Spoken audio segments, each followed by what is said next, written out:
ভালোবাসা, রাগ, অভিমান, দুঃখ এইভাবেই দেখতে দেখতে 12টি বছর পার করে ফেললাম। আপনাদের আশীর্বাদে হয়তো বাকি জীবনটা এইভাবেই কেটে যাবে। তাই আজকের রেসিপি কত্তমশাইয়ের প্রিয় সর্ষে ইলিশ। নমস্কার, আমি মাম্পি, আপনারা দেখছেন মাম্পিস কিচেন।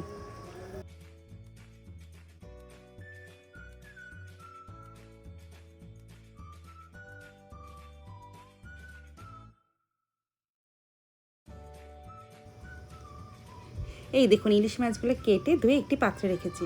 অপর থেকে ইলিশ মাছের মশলাটা রেডি করে ফেলি। চলুন, প্রথমে একটি বলে 2 চামচ পোস্ত, 3 চামচ সাদা সর্ষে, চাইলে এখানে আপনারা 1-2 চামচ কালো সর্ষে ইউজ করতে পারেন, কিন্তু আমি এক্ষেত্রে কালো সর্ষেটা ইউজ করিনি। যেখানে সর্ষে আর পোস্তটা বাটা হবে, তাই এক্ষেত্রে লবণটা ইজ ম্যান্ডেটারি। 1 চামচ লবণ দিয়েছি, 4-5টা কাঁচা লঙ্কা দিয়েছি, আর একটি পেঁয়াজের 4 ভাগের 1 ভাগ দিয়েছি। দিয়ে পেস্টটি ভালো করে ব্লেন্ড করে নেব ব্লেন্ডারের সাহায্যে।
সর্ষে ইলিশ একদম রেডি। এখন এর উপরে 1 চামচ সর্ষের তেল, কাঁচা সর্ষের তেল দিয়ে দেবো, আর দিয়ে গ্যাসের ফ্লেমটা বন্ধ করে 2 মিনিটের জন্য ঢেকে রেখে দেবো। ব্যাস, তাহলেই রেডি আমাদের সর্ষে ইলিশ।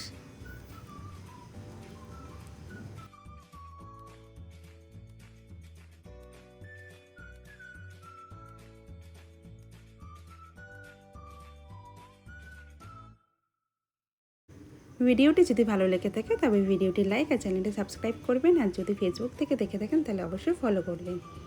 আচ্ছা, এই অবধি, দেখাবে পরের কোনো ভিডিওতে। তারটা সকলে খুব ভালো থাকবেন।